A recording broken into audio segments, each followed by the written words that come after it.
So today we're going to be talking about video. Now, these slides have too much content on them, so ignore them. Just this is all about, it's a very verbal, very vocal thing. We're going to be sharing this material as well, so I don't think there's any need in taking notes whatsoever. So I'd love to make this as interactive and as fun. I really want to understand what you guys are doing, what your goals are, and how video can potentially help you guys. So we're going to talk about creation, we're going to talk about production, distribution on social channels, emailing, and then also some data tracking, okay? So video marketing it's really the future. I mean, if anyone has been on a social wall recently, you've realized that it's taken over the feeds, right? Everyone is using video now. Why is that? I want to take a step back and to really explain why video has taken over. It's actually there's a neural reason as to why video is a preferred method of communication. It's based on the fact that when we are trying to understand information, that we in our brains are trying to connect things and to connect stories and to connect issues that we have, connect trust, seek empathy. There's all sorts of things that are happening. The reality, though, is that those things don't necessarily happen when we're reading text or we're looking at simple imagery. The reason why video is so effective is because it might be obvious, but it's because it connects all of our neural lapses and allows us to really understand something at a very visceral, very deep level. And that's powerful, right? In my opinion, the biggest problem on the internet is trust. Right now, we suffer from this problem where we don't trust things when we see them, whether it's information from a salesperson or it's a promotional video or it's a video that's overproduced that seems like it's got too much money behind it. We don't have trust in it. That's why we're constantly seeking referrals and reviews and social proof and things that are very real in nature. So, we as video marketers or as communicators or as business people, we have this powerful medium, video, that we can use. Now, of course, the problem is that it's difficult, at least it historically has been difficult to create, produce, distribute, and track. So we'll get into that in a second. So the first thing I want to say is that video marketing it's not about commercially produced videos anymore. All of us can grab our phones right now, do videos on the fly, and those videos sometimes are more powerful than the produced ones. You'll see really big banks, well-known companies that are finding some person, a spokesperson that maybe have influence or maybe not, and to grab a phone or grab a simple device, record a video, and then convert that into an evergreen asset that lives maybe on a YouTube channel, on a blog post, or even a 12 or 15-second Facebook ad. We're all very empowered right now to start to record video in a format that works for us. The big thing here is to be consistent about it. So, 5 or 7 years ago, a lot of people, a lot of marketers especially, would think that they needed to come up with some amazing produced video that's going to get them 1 million views, and then that's going to make everyone rich, and their boss is going to be happy, and the funnel is going to be full. Those days still exist, but it's kind of like winning the lottery. What video marketers might tell you in this day and age is to actually just try to get into a cadence. Come up with content, put it out there, rinse and repeat, collect your data, and just continue to do that over and over and over again. It's a repetitive effort. It doesn't take as much time from a production standpoint, but you're getting eyeballs. There's different ways to get 1 million views. You can have one video that gets 1 million views, or you can have 100 or 1,000 videos that get 1 million views. It's up to you guys as to how many videos you want to produce and what your cadence is going to be. So another thing that's kind of changed here is that people now, there's been so much garbage and so much information, our inboxes are full, that we are inundated with data, and it's very difficult to make sense of all of this. It's media overload. When you drive down Hollywood Boulevard, close to where we work, there's billboards everywhere, and we start to tune those out. The same thing is happening on social channels. We're all tuning out information left and right. We might not know it, we might know it, but it's a fact, right? So as communicators, we need to find ways to punch through that, to make it so that people can actually trust us, communicate, and then provide some value. So a lot of people, me included, say that value is the solution there. Teach someone something, educate them, entertain them, give them something that they want, not that you want them to have. It's a very important distinction. People want to be educated, they want to be entertained, they want to be delighted, they want to see an iPhone get dipped into paint. That's what they want. Let's give that to them, because if they get that, then they're going to engage. They're going to respond. They're going to want to get to know you and potentially convert, right? So, how many people in this room here want to learn how to create videos to drive sales? I think we all want to do that, right? We're all here. There's some business that we're associated with, and we all want to figure out a way to make video help us convert sales. Let's get into that. Okay, we talked about this.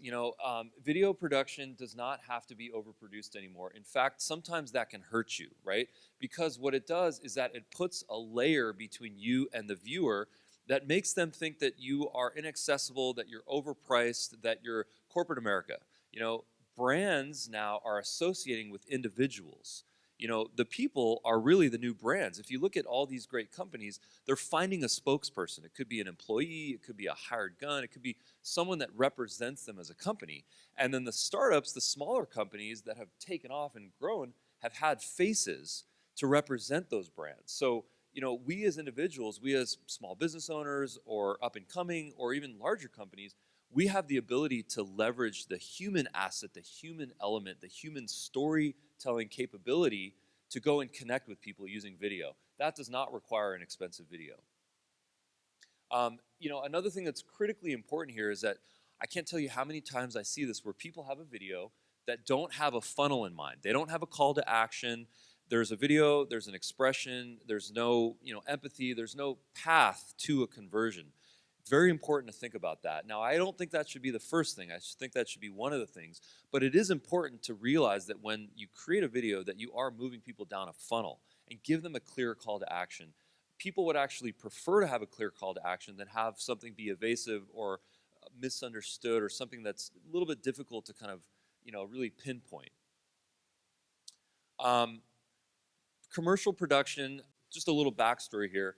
So at Dubb, at my company, we started to produce these videos. We started to overproduce them. I remember when we started to shoot these, we'd have 3 cameras, and we'd have a crew, and we'd have all these great things.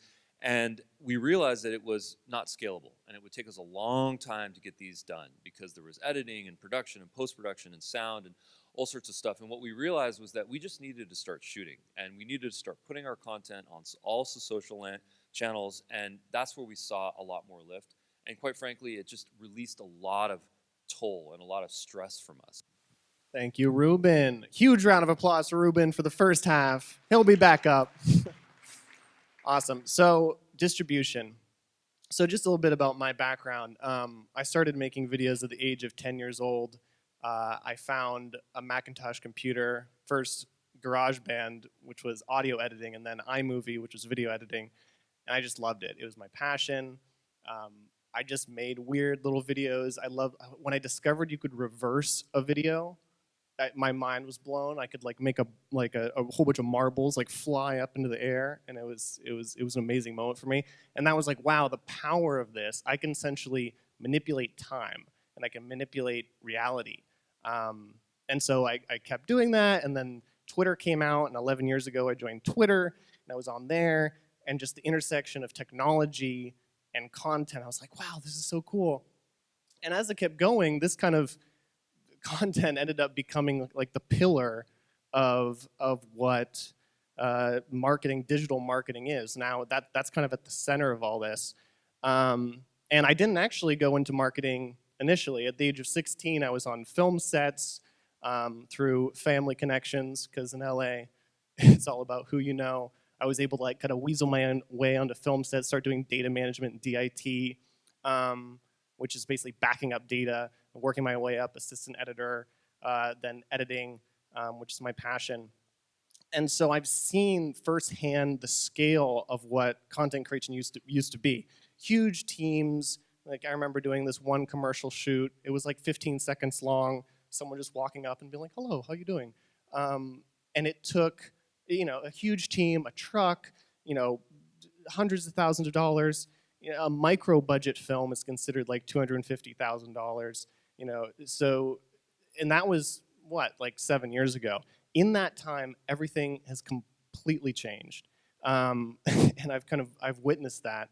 myself. The job that I'm doing at Dubb, which is just making content marketing, I'm just one person, but that would have taken at least like 10 people, just one job. And the reason that I'm able to do that is because of all these tools. And that's, the way that Premiere Pro has evolved, the way that cameras have evolved. Like just this tiny camera right here does 4K. So now, just as one person commented over there, these, especially in LA, we're in this sort of realm where now people are trying to convince, oh, okay, now you have to spend a ton of money to make content. And when the reality is, you can just start making it yourself. Yes, you want to make something that's higher produced, you get a team, and you want to distribute it, you get a team, and that might be higher quality, but really you should just start right now, just with, there's no excuse to pull out a phone and just try things, make as much as you can. And a huge part of that, and if that was the case 10 years ago as well, there would be nowhere to go. Like if it was easy to make and cheap to make content, as it is now, there's nowhere to put that. Well, now not only is it cheap to make content, there's also 1,000 places you can put that content, also at low cost. So you can take out your phone, record a video that's just like, hey guys, I'm here, just check out my product, super authentic, talking about that, and then you can put it everywhere. So that's really the power of, so getting onto distribution. That's where distribution comes in. So you can make, there's so many ways to make it sound complex. You can say, oh, I'm a marketing agency, and we can leverage the Facebook and YouTube and Instagram.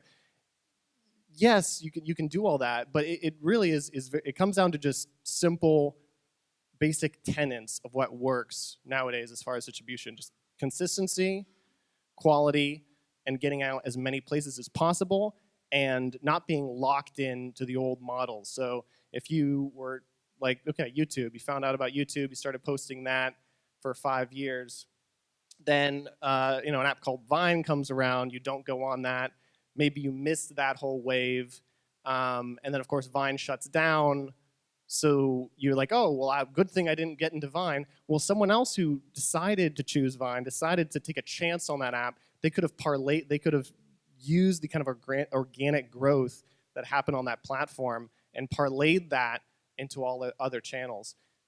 So I'm not going to tell you I have any secret for content distribution. It's literally just being open to the fact that these tools are out there and that there isn't really a barrier to entry. Anyone who tells you there's a barrier to entry to any digital distribution platform is maybe they're trying to sell you something, and that's fine. That's trying to make a business, but really you should, and it's work, but you can outsource that. The work is uploading to a YouTube, to an Instagram, to a Facebook, to LinkedIn. And then, there's technical details. I think the biggest part is really keeping up with the trends. I think it's less about some kind of secret sauce, and it's just being knowledgeable. It's maybe if you're not as tapped into this ever-changing world, it's finding someone that you work with or in your community who is on Twitter every day and who knows that YouTube just changed their algorithm and now 10-minute videos are preferred. Or now actually, I think that's actually common knowledge now. Everyone's like, oh, make videos that are 10 minutes. Well, the emerging creators, the trends that I'm seeing now is that it's not just 10-minute length, it's actually watch time that's preferred. So now it's not just making 10-minute videos, it's making 20-minute videos, and that'll bring the average watch time to around 10 minutes. It was publicized that YouTube's switching from views to watch time as the preferred metric. But now they're actually tweaking it again to prefer long-term, reoccurring, and satisfied viewership. So this is beyond watch time. This is actually, are they coming back to your channel? Are they actually satisfied? So they're going to use things like ratings and polls, other amazing algorithms to kind of actually measure, are you satisfied after watching? Are you coming back? And how long are you watching? So that means there's a pivot that's happening, not only from these high dollar productions to more authentic in your pocket productions. There's also a pivot from these kind of flashy, clickbaity videos and I think this is actually something that all the speakers have talked about today. It's about the creative in the sense that, and maybe what I can elaborate on that, is that the creative is actually truly value add. It's truly meaningful. The creative doesn't have any slant of like, oh, well, I'm making this creative because I have an agenda or I'm trying to sell you something. The modern audiences, they can tell so easily when you distribute on these very intimate platforms. Like their friends that they met, their cousin's friend is also competing with your post. So they have the same kind of feeling there. So they're like, oh, well, if you're trying to sell me something, if you have an agenda, like I'm just gonna unfollow you. That's not valuable. So now in the world of long-term, reoccurring, satisfied viewership, just make sure you're coming from a place of really genuine, just like, okay, I'm making this to either entertain or educate, and then at the very end, be open about the fact that, oh, I also have a business, I also have a product, and I'd like to sell it to you. So things are changing. I won't take up all the time. Oh, Instagram videos, we'll touch on that. I mean, Instagram's interesting how you've seen in literally the last few years, Instagram was sort of a niche platform to now the most dominant cultural force in the social media space. And you got to stay nimble because it's always changing. I touched on the fact that Vine shut down. Well, actually, there's a new app coming out called Byte by Vine's co-founder, Dom Hoffman. And there's a huge micro community, about 70,000 Vine creators rallying around that. And an app like that that's going to come out this summer, could come out and either completely flop or suddenly it's the next TikTok, which is, TikTok is now right now it's the social network that's spreading everywhere. So that means that now Instagram is almost like the Facebook, which is like the old, the standby. So the point is things are changing all the time. So no matter where you're publishing, you just have, it's just publish everywhere and don't publish the same thing everywhere. I think actually that's one thing I'll note on this slide. There's Instagram stories, which are the ephemeral 24-hour stories. There's the main feed posts, which are evergreen, so they last forever.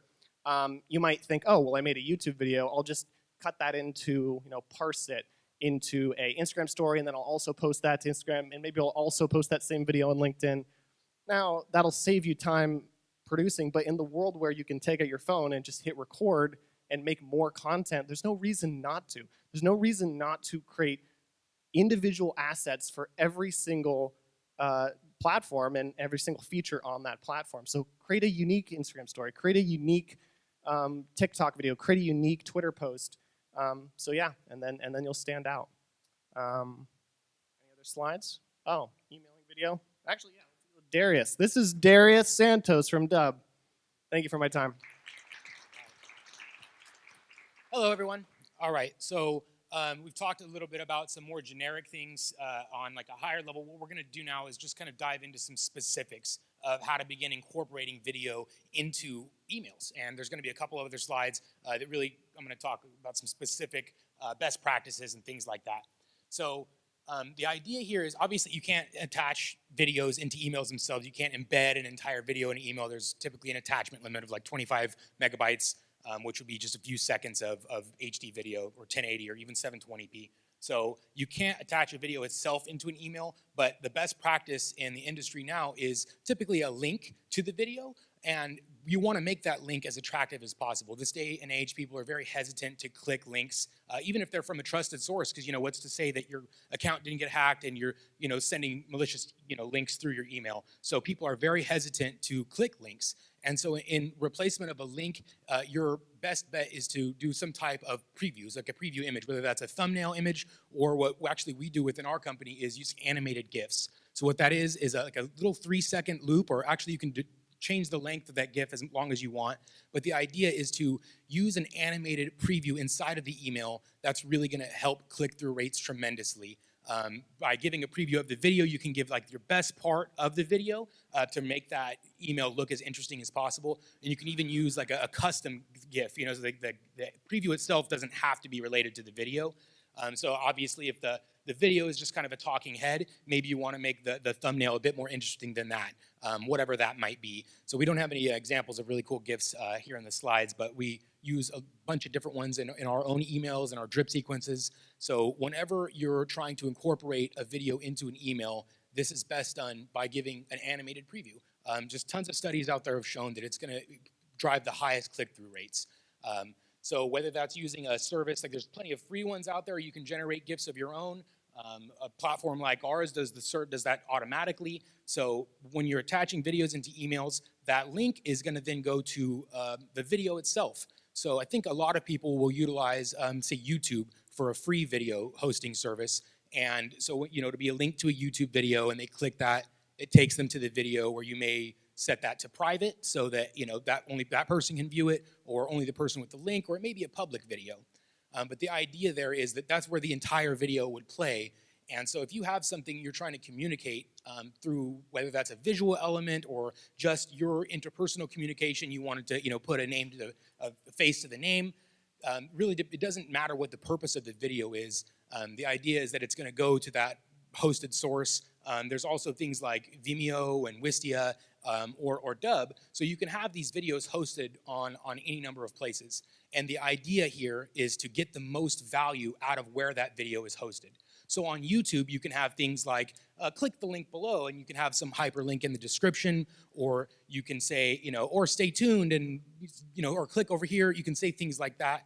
Other services like Dubb or Wistia also provide like call to action buttons. And really, as Ruben was mentioning earlier, that's the point of the video, is to drive action and to drive steps.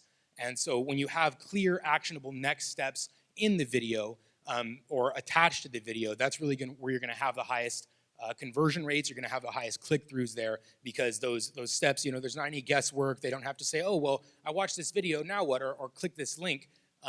So depending upon what your video's intention is, the idea is to get as much value out of that hosted source as you can. So if you use a service, a paid service like Vimeo or Dubb or Wistia, you want to have that as branded as you can. We want to give as much value to where that video is hosted as you can. So whether that's your branding, your calls to actions, additional resources. So what we typically do is we're using videos for sales in a lot of aspects. And this isn't something that's done widely, because as some people in the audience have said, they have videos they need to produce, and they have to have them produced, and this is like a third party, or maybe it's done internally, but it's more of a commercial asset. And the idea is we really need to be equipping everyone with the power to leverage video for themselves. So this includes salespeople, this includes business development representatives, anyone that is communicating on a daily basis with customers. They should have the ability to leverage video for themselves. And so sending video through email, as like I said, has historically been pretty difficult. You're attaching a YouTube link, you record the video, upload it to YouTube, and then here's the link to it, and then you kind of hope for the best. So the idea behind that is, as I said, equipping everyone that is applicable with the power to leverage video of their own. There's a ton of assets out there, such as Dubb or Wistia, Vimeo. There's a lot of Chrome extensions. You can do things like screen recordings. The idea is to provide not only a face to the name, but also you can begin building that trust and that relationship through the power of video. I mean, have you ever, we're in LA, and you maybe seen a celebrity, and you just kind of get that feeling like, oh my God, I know that person, and you don't know them. You've just seen them on movies or maybe clips, but you still get that feeling, and that's just because of the relationship that's been established through video. It's completely asynchronous. It's just one direction. You've just seen a video. They don't know who you are, but you have that feeling created by the video. And so, as Ruben touched on, it's a very neural thing that's happening, and you need to be leveraging that on the widest scale possible. So your salespeople, anyone communicating, even customer support, and CEOs, like literally everyone should be leveraging the power of video to get what they can out of it. So we were talking about how specifically, one more, can you go back? Still the emailing the video. The best practices there is to use an animated preview and then direct them to the hosted source, whether that's, like I said, a Vimeo, or if it is YouTube, like if you're tight on a budget and you want to use the free tools out there, trying to get as much value out of those videos as possible. So it's not just the video itself, you're trying to bring value to when they're actually viewing the video. And the most valuable part of viewing your videos is actually the data. So in the next slide, so we're talking about analytics from your videos. So you can see things like, how much of your video they watched. Did they click your calls to action? Did they click the links? So a lot of free tools probably will not provide this detailed analytics.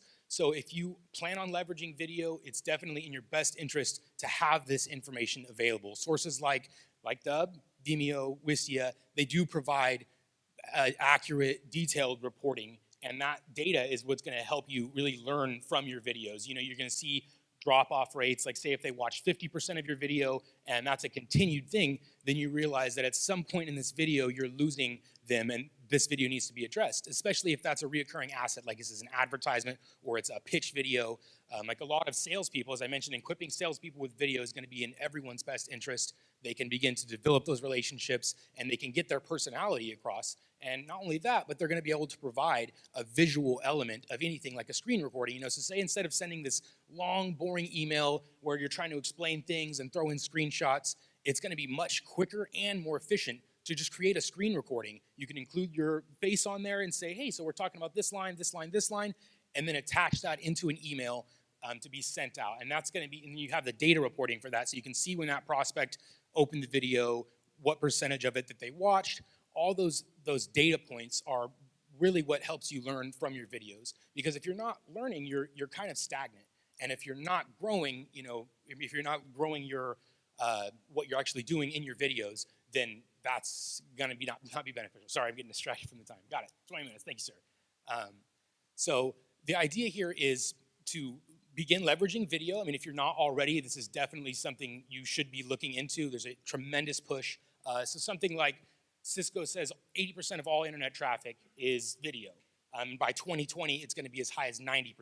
So people are just much more accommodated to watching video versus you know, reading like a really long blog. Even you know, Google and YouTube, they recognize the value of video. So if you put a video on a blog, it's going to rank much higher than those without. So getting used to using video is something you need to do now, sooner than later. And you know, being able to actually learn from your data is going to be crucial to that development. So as you begin incorporating video, you know, early on it's going to be a learning process. You're going to, you know, kind of stub your toe a couple of times. And so like having that, you know, million view video, that's the dream. But in order to get there, it's definitely going to be a process. And having the data to back that up is going to be what's going to allow you to grow. So you need to see what video engagement's like, ideally developing a target audience. All of those things are kind of systematic in this fact that it's not one time. You don't produce one video and you're going to get these learnings. And so we were talking about data tracking specifically. I'm not sure what's on this slide, but the idea here is to track the more important parts of your data, like the engagement, how much of the video are they watching, are they clicking through, and if they aren't, what can you do to improve that? So just like when you're sending an email campaign, everything needs to be A/B tested. So you have one video, you try that for a while, see what the engagement is like, the click-through, and then you try another video. So we're talking not so much about video types here. As I mentioned, you have your salespeople's videos, you have your produced videos, your commercials. And so each of these, it's the same strategy. You're gonna have to take learnings from that. It's a process. It's not a, you know, here, we got one video and let's just keep retrying that thing. It's definitely a curve here. And it's all about the data. So not sure if there's a whole lot more I can say about that. It's just a matter of being able to track that data. And if you're not tracking the data, you're really missing out on a huge aspect and you're not really getting everything you can from using video. So when you begin incorporating video into your business and into your prospecting and sales, you need to be following up with the data so that you can then learn and grow. That's it. Thanks, Darius. Round of applause. So let's wrap up, just to keep a little bit of time for Q&A. So just a couple of key takeaways here. Video is easy to create, to produce, and to distribute. We should all start doing it. You know, the key here is making consistent, high-quality content. Now, high quality does not mean overproduced. High quality just means value-oriented.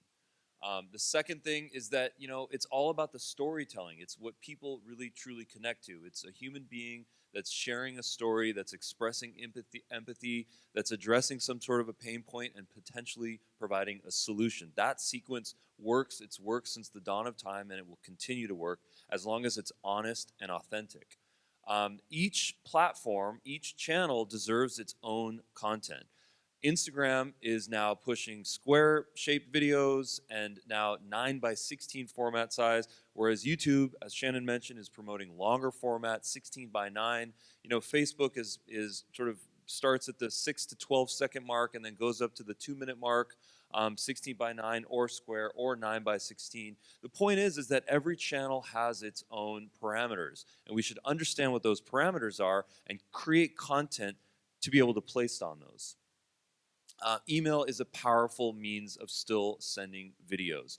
These can be sent on a one-to-one basis, or these can be sent on a mass basis. It's also great to create automated workflows where you have multiple videos that are being sent via emails or other distribution methods, because as you guys know, if you're in sales or definitely in marketing, that it requires a number of touch points to ultimately get your conversion. Let's be data oriented. Let's look at our analytics. Let's understand what the view rates are, what the watch rates are, what the conversion rates are, what the click rates are, what the average sales cycle lengths are. There's a lot of economics that we can look in here, and from that we can understand our customer acquisition cost and our long lifetime value, and to, of course, go rinse and repeat, do our testing so that we can make constant improvements. Thanks for listening, guys. Those are our emails. Thank you. As a promotion for the conference, we wanted to give everyone just a free month of service to Dubb. So go to dubb.com, and the promo code is DigitMarkCon. So check it out, guys, and email me if you have any questions. Thanks. Awesome. Thanks so much, Ruben.